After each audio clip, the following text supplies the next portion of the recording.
안녕하세요. 교회의 역사를 거슬러 올라가 보는 시간 배덕만 교수의 세계 교회사 여행 20번째, 20번째 마지막 시간입니다. 와.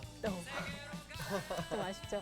저희가 그동안 첫 시간 기억하실 거예요. 서기 70년 예루살렘 성전 파괴부터 시작해서 지난 시간까지 20세기 성령운동까지 정말 광범위한 역사를 아주 짧은 시간 안에 알아봤지만 맥을 너무 잘 짚어주셔서 되게 의미 있는 시간이었던 것 같고 또 크리스천들의 역할, 또 앞으로 나아갈 방향 이런 거에 대해서도 생각해보고 또 이렇게 정리를 해볼 수 있는 그런 시간이었던 것 같습니다. 마치 저는 그 구약과 신약 그리고 이제 최신약, 최신약. 최신약을 맞아요. 배운 것 같은 그런 느낌도 좀 들었어요. 그랬어요. 너무 진취적이시고 그런 그 열정이 저희에게도 이렇게 전해져가지고 정말 더 열심히 배웠던 것 같아요. 아유, 감사합니다. 오늘 대미를 장식할 마지막 시간의 주제 뭔가요?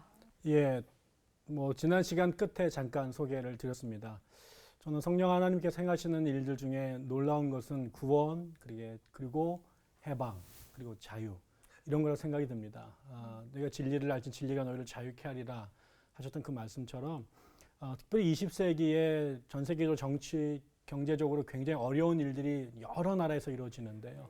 그때 대부분 사람들은 침묵하면서 눌림을 당하고 있을 때 정말 목숨을 내걸고 성령에 취해서 복음 때문에 그런 억압에 또 폭력에 저항했던 그런 사람들이 있습니다. 굉장히 용감한 그리스도인들인데 앞으로 우리가 점점 그런 비슷한 상황이 될 것 같은데 그렇게 용기 있고 진리에 서 있는 그리스도인들 많이 나왔으면 좋겠다는 뜻으로 성령 안에서 자유와 해방을 위해 목소리를 높였던 그리스도인들의 이야기 마지막으로 나누고 싶습니다. 네. 배덕만 교수의 세계 교회사 여행 마지막 시간의 주제는 해방과 자유를 위한 몸부림입니다. 지금부터 시작하겠습니다.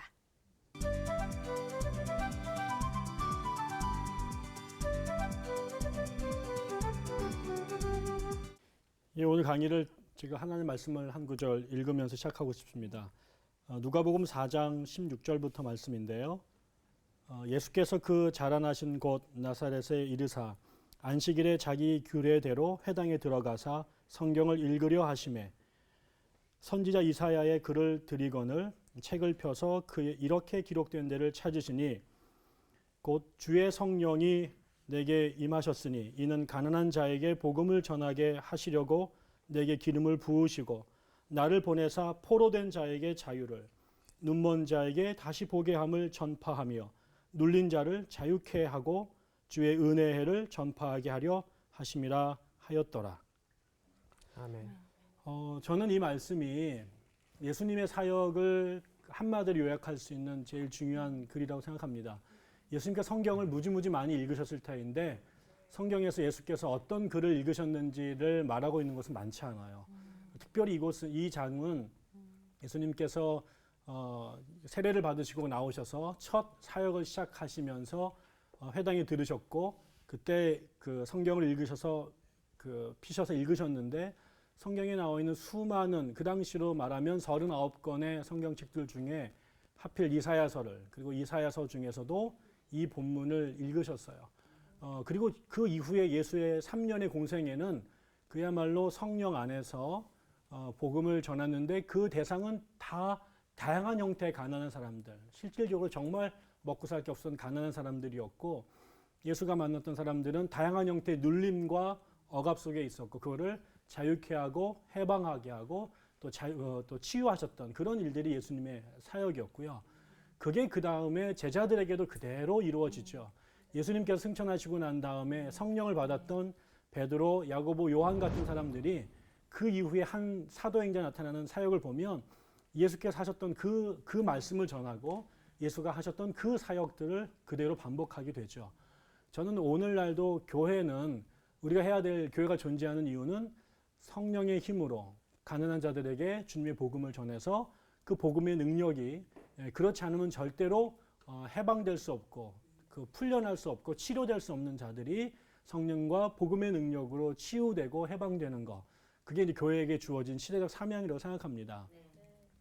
그런데 실제로 우리 역사를 보면 정말 그렇게 한 경우도 있지만 정말 치료해야 될 대상들을 치료하지 못하거나 해방시켜야 될 사람들을 해방시키지 못할 때 참 많이 있죠.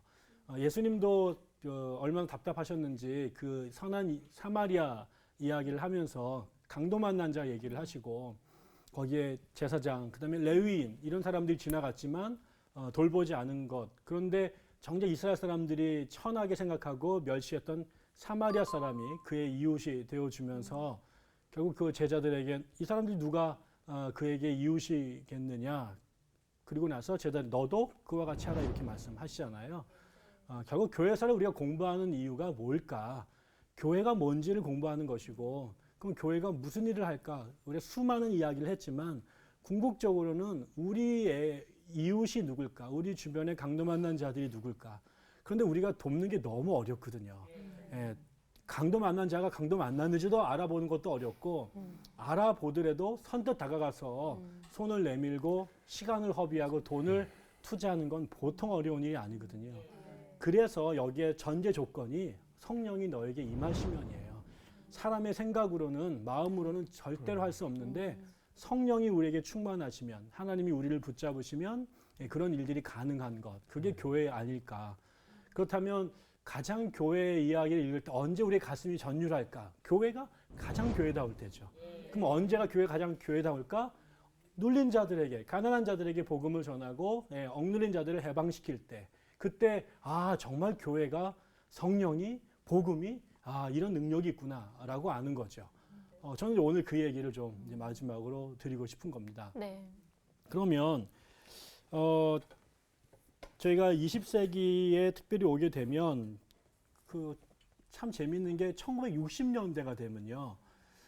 희한하게 미국, 남미, 그다음에 한국 이런 곳에서 비슷한 현상들의 사건들이 벌어져요. 물론 그 전에도 이런 기록은 무지무지 많은데 20세기에 들어왔을 때 특별히 1960년대, 70년대가 아주 중요한 해가 됩니다. 왜 그러냐면 그 2차 대전이 끝나고 나서 세상이 이제 냉전 체제에 들어가게 되고 이제 그 공산주의와 또 자본주의 세체가 이렇게 대립하게 되고 또 그 전에 수많은 나라들이 식민지를 살다가 45년부터 해방이 되기 시작하죠. 그러면서 재미있는 게 예전에 식민지를 살았던 나라들, 아시아나 아프리카나 남미의 그 나라들이요. 불행히도 이 냉전 체제 하에 대부분의 나라가 군사 독재 체제에 들어가게 됩니다. 그리고 정권을 민주적으로 투표를 내서 뽑는 게 아니라 군인들이 쿠데타를 일으켜서 정권을 잡고 또 그거는 또 다른 사람들이 정권을 잡고 그러니까 정권을 부당하게 잡았으니까 사람들이 말을 잘 안 들을 거 아니에요. 그거를 또 폭력으로 누르고 이런 일들이 남미, 아프리카, 아시아에 예외 없이 일어납니다. 그리고 미국에서는 미국은 독재를 하진 않았지만 거기에는 오랫동안 뿌리 깊은 문제가 있었어요. 그건 뭐냐면 흑인들과의 문제였죠. 그런데 이런 문제들이 동시다발적으로 터지면서 전 세계가 그 억눌림을 받았던 사람들이 자유를 위해서 인간다운 삶을 살겠다고 이제 일어나는 일들이 전 세계에서 일어납니다. 그런데 그때 대부분 나라들은 워낙 이 철권 통치가 무서우니까 침묵하고 그냥 따라가는데 그때 이 그 무자비한 그 철권 통치의 자유와 민주주의를 내세우면서 인간다운 삶을 추구하면서 일어난 사람들 중에 대다수가 기독교인들입니다. 네, 그 사람들이 일어날 수 있었던 거는 그게 바로 아까처럼 성령과 복음. 여기에 보니까 우리가 무슨 공산주의를 영향을 받은 게 아니라 성경의 가르침대로 이걸 보고 볼 때 이거는 말이 안 되는 건데 왜 침묵할까? 다 무섭죠. 그런데 성경의 말씀에 어긋나니까 말하게 되고 말했더니 말한다고 때리고 말한다고 죽이고 그러니까 결국 이 사람들이 운동을 하려고 운동한 게 아니라 정직하게 진리를 말하는데 그게 그 세상에서는 그게 운동거리 되는 거죠. 네. 그 이야기를 이제 몇 나라들 모습을 좀 보고 싶어요. 제일 첫 번째 나라는 미국인데요. 미국에서 그 1950년대, 60년대에 소위 말하는 시민권 운동이 나타납니다. 이 시민권은 뭐냐면 미국 사는 사람들은요, 미국에서 태어나면 시민권을 줘요. 그게 미국에, 그래서 저도 유학할 때 그때 태어날 때 우리 딸들이 미국 시민권이 있거든요. 전혀 쓸모가 없는 시민권이지만 한 번도 미국에 간 적이 없어서. 그런데 미국에 흑인들이 미국에서 수백 년을 살았는데 흑인들에게 시민권이 없었어요. 그러니까 사람으로 대접받지 못하게 되는 거죠. 그런데 이게 얼마나 기가 막힌 거냐면요. 그 전에요. 그 전에 이미 이 미국은 1861년부터 65년까지 남북 전쟁이 있었고 남북 전쟁의 결과 우리가 잘 아는 것처럼 아브라함 링컨에 의해서 노예가 해방되죠. 그 노예에서 벗어났어요. 그런데 그 헌법에서는 노예들이 자유를 얻었지만 실제로 미국 사람의 실제 삶에서는 옛날에 그 노예였던 그 사람들을 동등하게 자기 사람으로 인정하지 않아요. 그 편견이 100년 동안 변하지 않고요. 오히려 세월이 지날수록 더 심각해집니다. 심지어는 아까처럼 그 공공장소에서 학교뿐만 아니라 병원, 교회, 심지어는 식당, 더 나아가서는 공중 화장실까지 백인 전용, 흑인 전용이 따로 있었습니다. 더 나아가서는요, 공공 버스가 있는데 버스를 탔는데요, 흑인들의 교회 그 버스 안에 흑인 좌석과 백인 좌석이 있어요. 그런데 흑인과 백인 좌석이 있는데 백인 좌석이 다 찼어요. 그리고 흑인 좌석은 남았어요. 근데 백인이 흑인 좌석에 가가지고 흑인이 앉아 있는데 너 일어나, 내가 앉을게. 그러면 일어나야 돼요. 근데 백인한테 흑인이 그랬더니 어떻게 될까요? 큰일 나죠.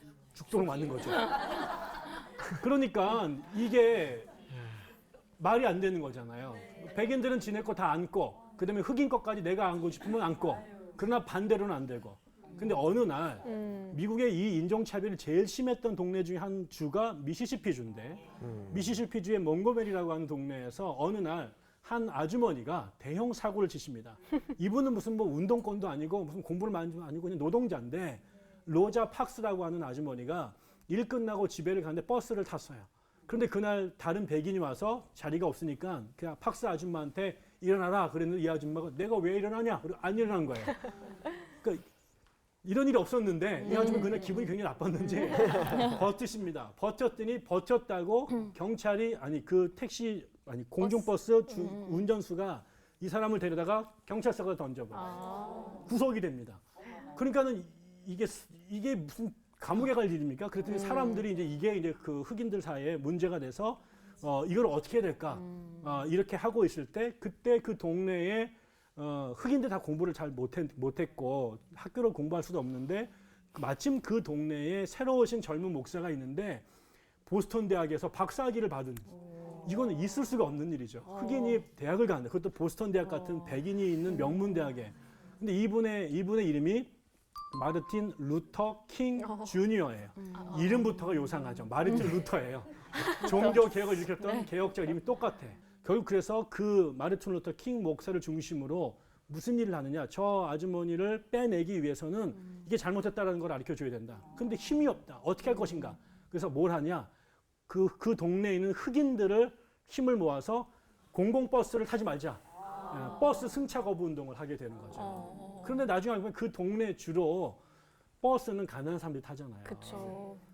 주로 흑인들이 타고 다니는 거예요. 근데 흑인들이 안 타니까 버스 회사가 망하게 되는 거죠. 그러니까 이러면서 뭘로 하면 우리가 싸울 수 있는지를 알게 된 거죠.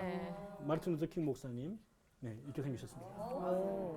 잘생겼어요. 네. 박사님이십니다. 결국 이 양반이 중심이 돼서 이 흑인들 운동을 하게 되면서 이게 일파만파로 커져가게 되죠. 그러면서 그동안에 단지 승차 문제뿐만 아니라 아까처럼 모든 장소에서 차별받았던 거, 학교에서 차별받았던 거, 교육 차별, 그 다음에 또 임금 차별, 심지어 정치적인 문제까지 결국은 나중에 이 사람이 1900년대 중반에 1965년인가 이 사람들 다 데리고 워싱턴으로 갑니다. 워싱턴 대행진이라고 해서 수백만 명의 사람들이 워싱턴 행진에 와요. 혹시 여러분 포레스트 검프라는 영화 보셨나요? 네. 거기 보면은 이 양반이 그 연설을 할 때 이 포레스트 여자친구가 막 나오니까 거기 물 위로 막 뛰어가는 장면이 있는데 그게 바로 워싱턴 대행진 연설장입니다. 그때 이 킹 목사님이 유명한 연설을 하죠. I have a dream이라고 하는 나에게 꿈이 있습니다. 근데 그 꿈이 뭐냐? 내 꿈이 대통령 되는 게 아니라 내 자녀들이 흑인과 백인이 같이 손잡고 사는 세상. 그게 나의 꿈이다라고 하는 걸 굉장히 감동적이고 아름다운 연설을 하게 되죠. 여태까지 사람이 한 연설 가운데 저는 제일 훌륭한 연설을 생각하는데 그렇게 운동을 하게 되는데 나중에 베트남 전쟁이 터집니다. 그래서 흑인의 인권 운동을 위해서 운동했다가 미국 사람들의 영웅이 되고 나중에 노벨 평화상을 받는데 그것을 한 단계 더 남아서 미국의 전쟁을 반대하는 운동을 했더니 미국 사람이 이 사람을 암살해 죽여버립니다. 그래서 1968년도에 그 평화 운동을 하다가 암살을 당해 죽지요. 이게 참 무서운 일이죠. 다른 문제가 아니라 평화를 얘기했더니 흑인의 자유를 얘기를 했더니 사람들이 같은 종족을 같은 기독교인을 죽여버리게 되죠. 그래서 이분은 미국의 그 흑인들이 사람답게 살 수 있는 권리를 회복하자. 흑인이 백인을 지배하는 세상이 아니라 흑인과 백인이 함께 사는 세상을 만들자. 그런 이야기는 그거는 아까처럼 이사야에서 말씀했던 이사야 11장의 꿈이었고 그다음에 이 누가복음 4장의 예수님의 꿈이었잖아요. 그 세상을 만들려고 했던 것. 그다음에 지난주 얘기했던 아주사에서 성령이 임했을 때 흑인과 백인이 하나 됐던 그런 세상. 근데 그런 얘기를 했다고 사람들을 죽입니다, 세상이. 근데 그거를 이 사람이 몰랐을까요? 알았죠. 왜? 죽기 전에 끊임없이 협박이 있었고요. 그 총알도 수십 방이 그 사람 집에 날라왔었습니다. 그런데도 안 멈춘 거예요. 다른 사람 같으면 무서워서라도 그만뒀을 텐데 죽을 줄 알고 마지막까지 간 거죠. 어떨까요? 우리가 이런 얘기를 했는데 집에 총이 날라오고 밤마다 너 그런 놈 내가 죽인다 이런 전화가 오는데 계속 갈 수 있을까요? 나는 못할 것 같아. 너 CBS 한 번만 그런 소리 하면 넌 죽어 막 이러면 제가 CBS 올까요? 네, 참 어려운 일이에요. 다른 그 무엇보다 우리가 목숨을 위협받을 때 그 하는 일이 아무리 옳고 그래도 목숨의 위협이 오면 다 물러나는데 그래서 정말 대단한 사람들인 것 같고 저런 분들이 있기 때문에 역사가 그래도 완전히 무너지지 않고 길을 알리는 것 같습니다. 비슷한 시기인데요. 같은 시기에 그때 난민은 우리가 아는 것처럼 난민은 16세기에 스페인과 포르투갈이 점령을 했고 그래서 카톨릭을 믿는 나라가 됩니다. 그런데 이 나라는 백인들이 와서 식민지를 만들었기 때문에 그 인구 구성이 백인, 그다음에 백인과 그 원주민이 결합한 그 혼혈, 그다음에 순수 원주민 이렇게 그 인종이 나누어지고요. 이게 그대로 사회 계층이 됩니다. 그래서 백인들은 그때부터 그 부자로 살았고 원주민들은 그들에게 땅 뺏기고 재산 뺏기고 이러면서 공부도 안 시키고 이러니까는 계속 천한 사람들로 살아남게 되죠. 그러다가 이제 19세기, 20세기를 넘어서면서 이 남미가 이제 유럽으로부터 독립해서 독립된 나라가 됐는데 독립했으면 잘 살아야 되는데 이 나라들이 또 아까처럼 독재자들이 나타나요. 그래서 옛날부터 가난했던 사람들은 계속 가난하게 억누름을 당하는데 그거에 조금만 저항을 해버리면 죽여버립니다.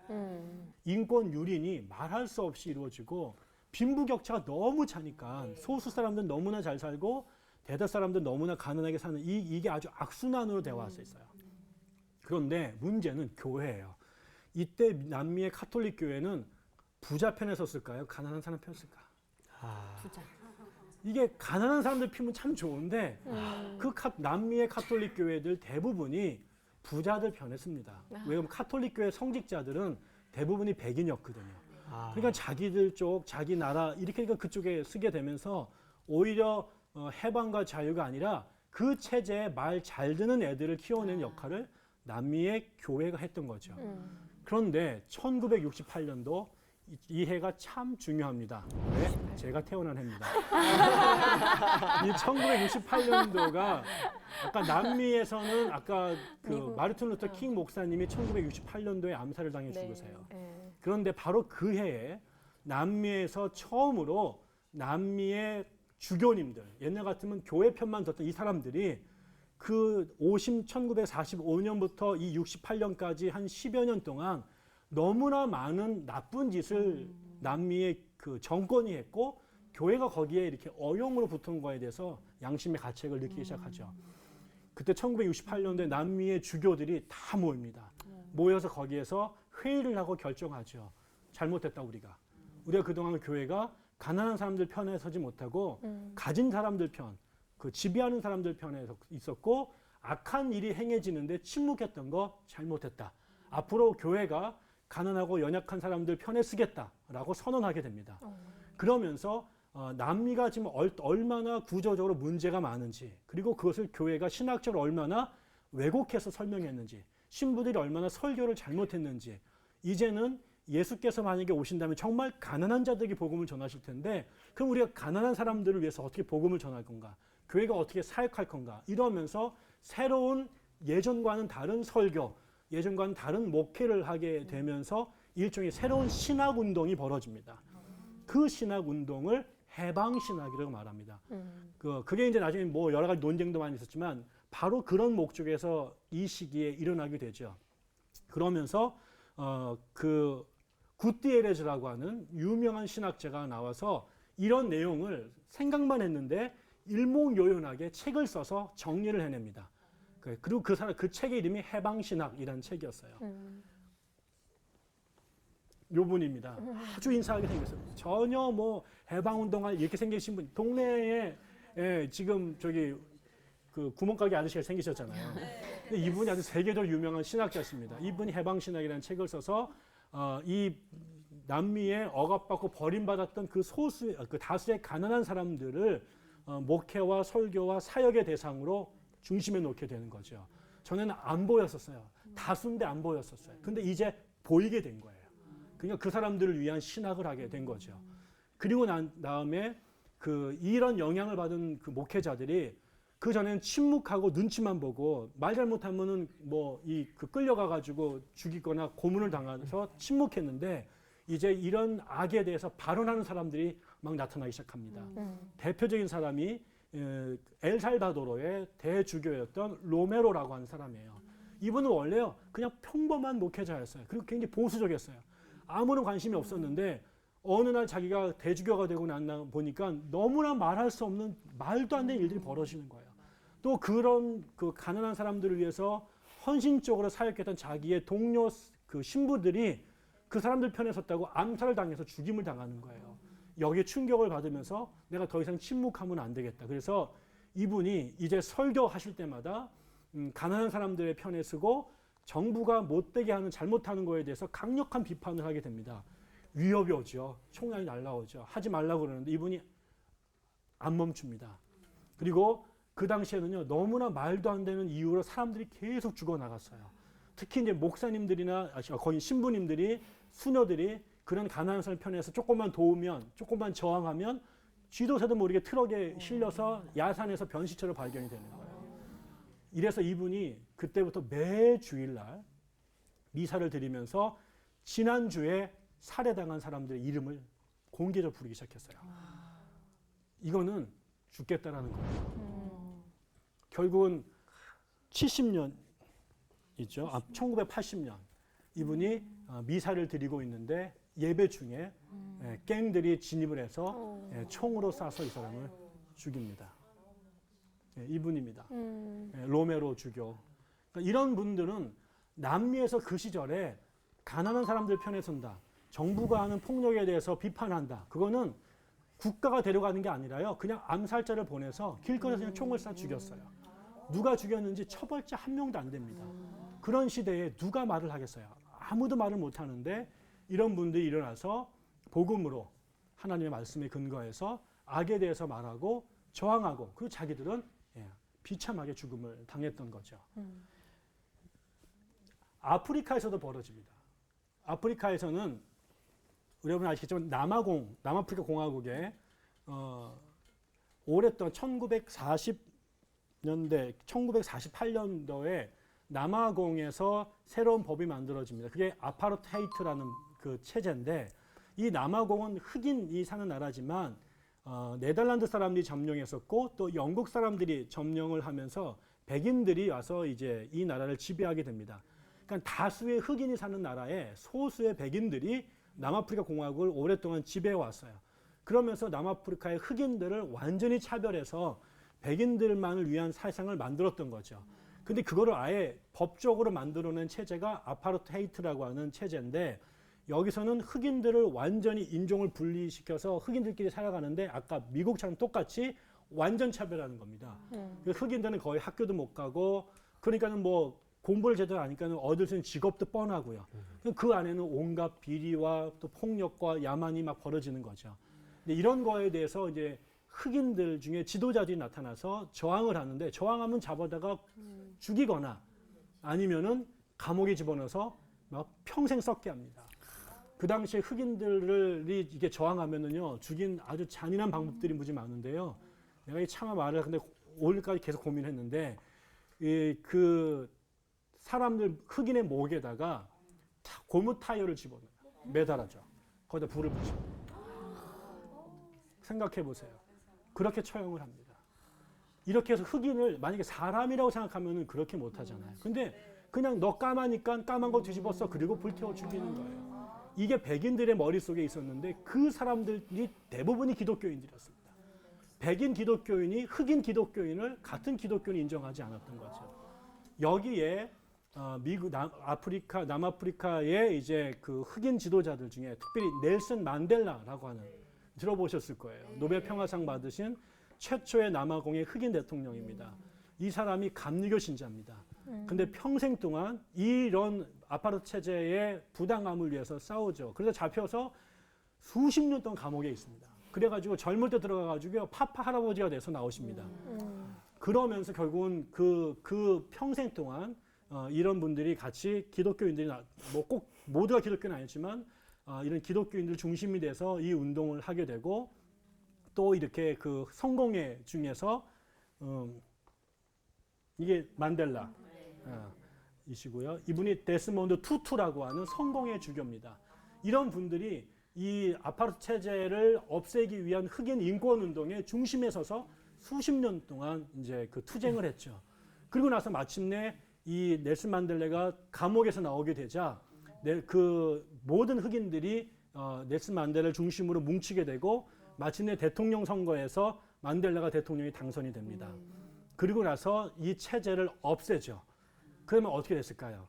옛날 같으면 이제 드디어 내가 보복을 할 때가 왔다.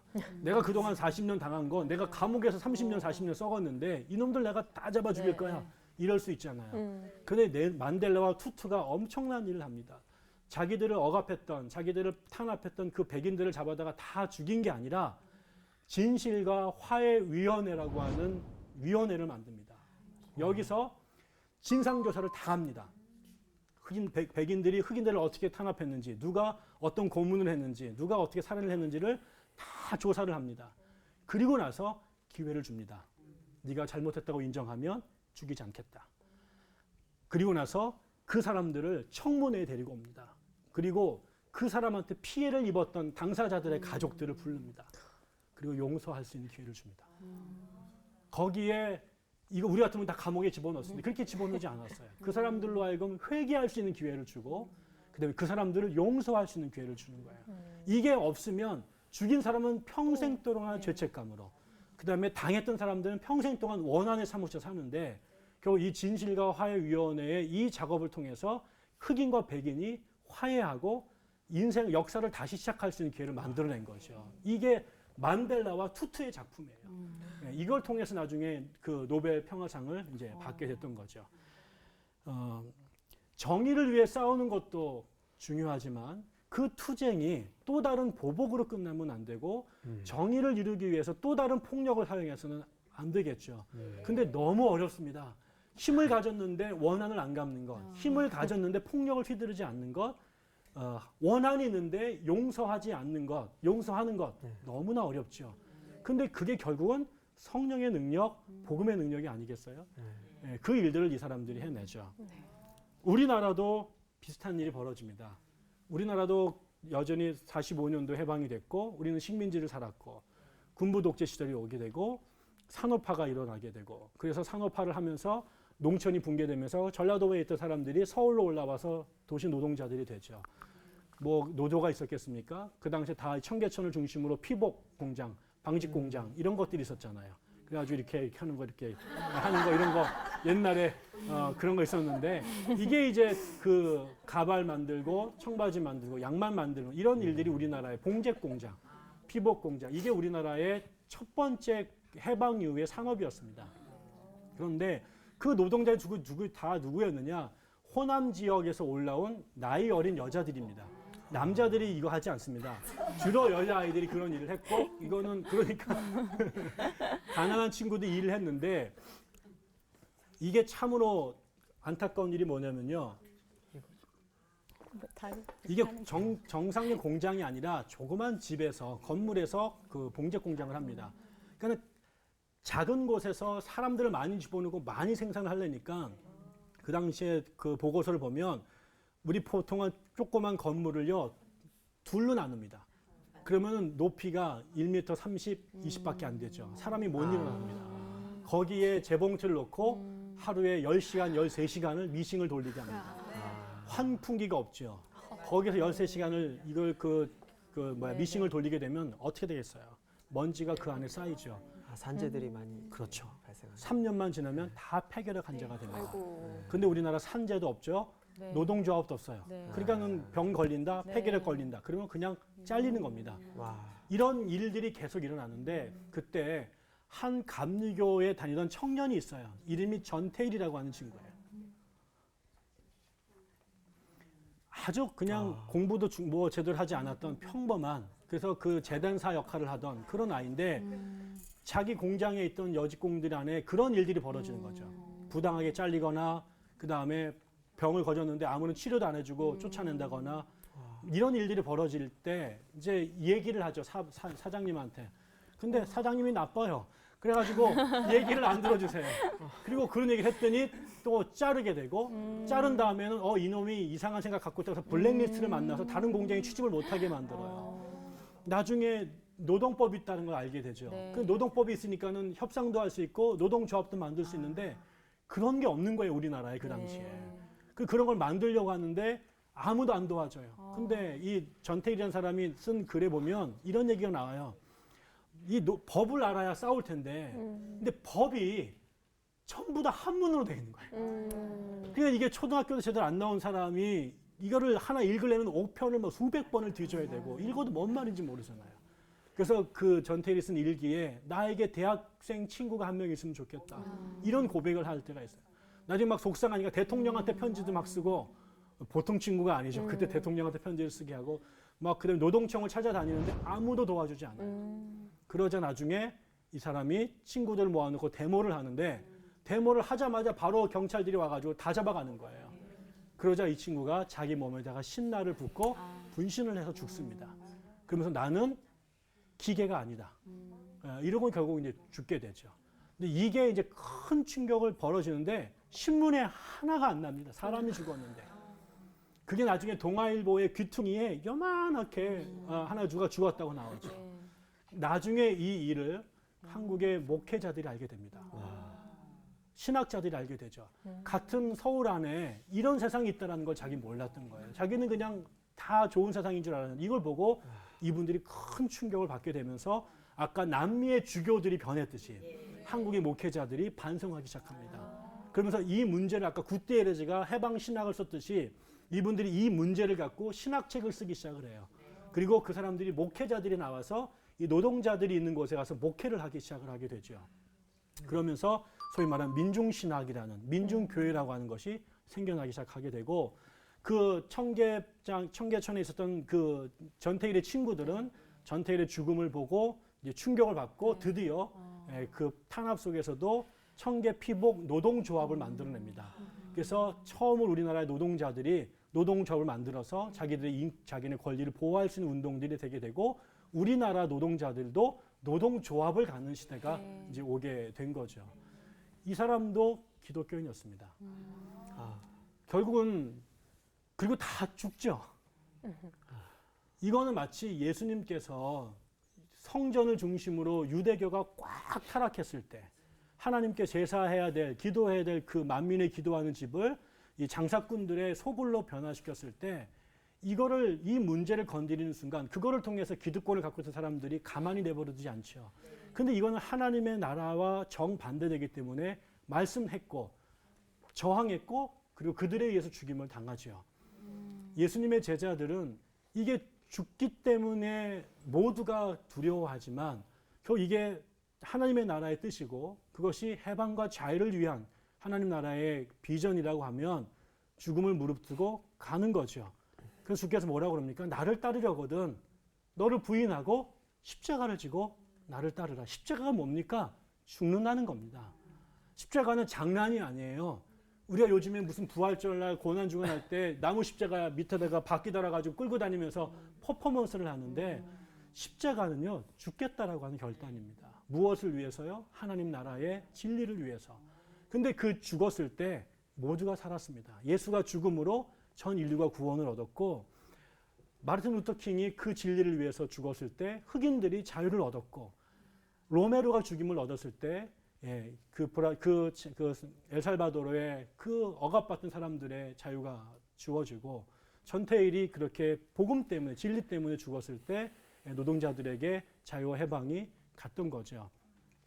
이 문제를 이념으로 보는 사람들이 있어요. 그래서 이거를 뭐 진보다 보수다 뭐 용공이다. 저는 그런 데는 관심이 없습니다.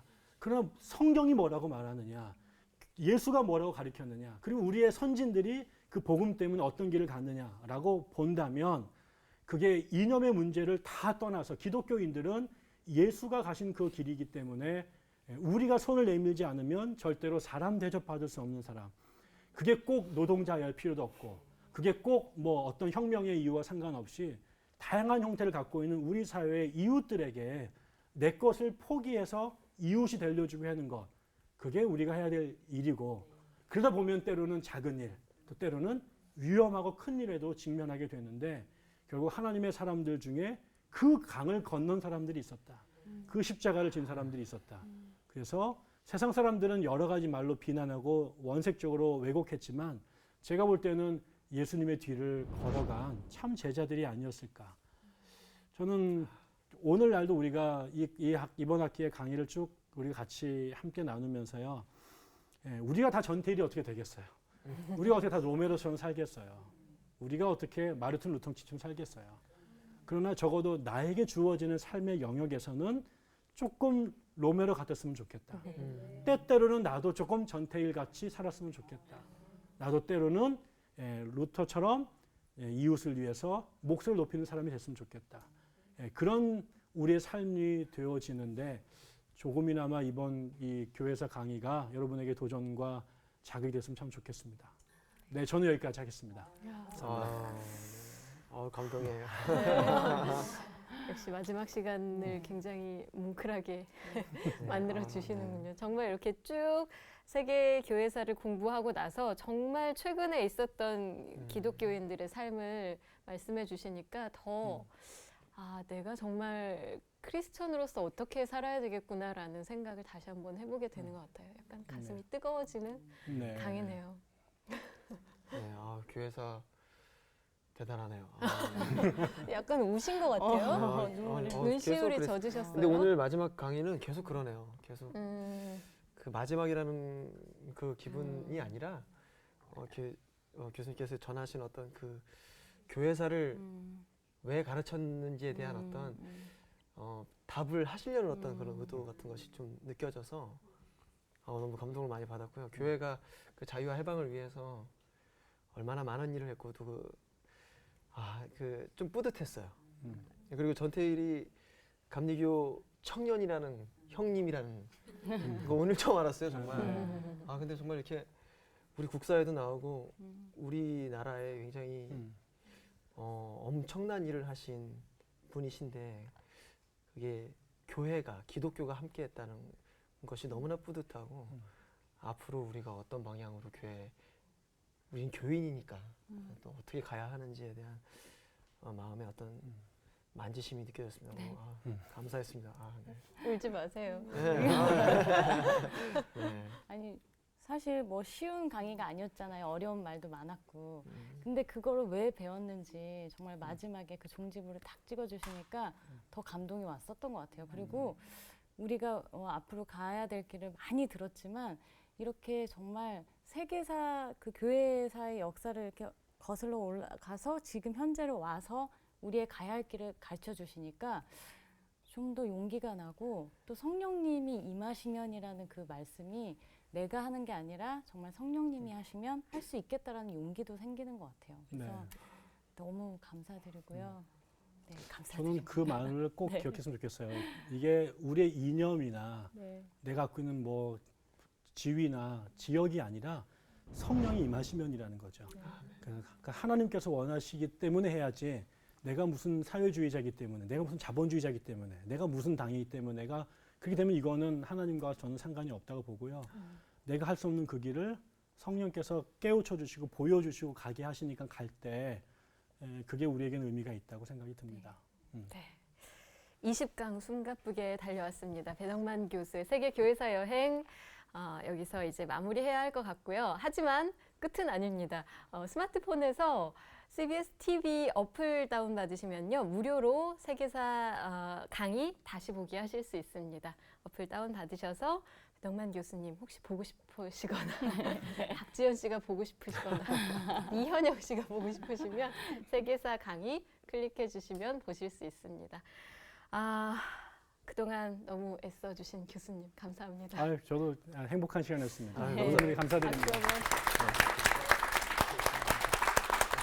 네, 함께 공부 열심히 해주신 수강생 박지연 씨, 이현영 씨도 수고하셨습니다. 네, 감사합니다. 우리 김민지 아나운서님도 네, 감사합니다. 아름답게 마무리를 하겠습니다. 자, 그동안 함께 해주신 여러분 감사하고요. 저희는 또 다른 곳에서 또 좋은 모습으로 다시 찾아뵐 수 있었으면 좋겠네요. 그동안 시청해주신 여러분 고맙습니다.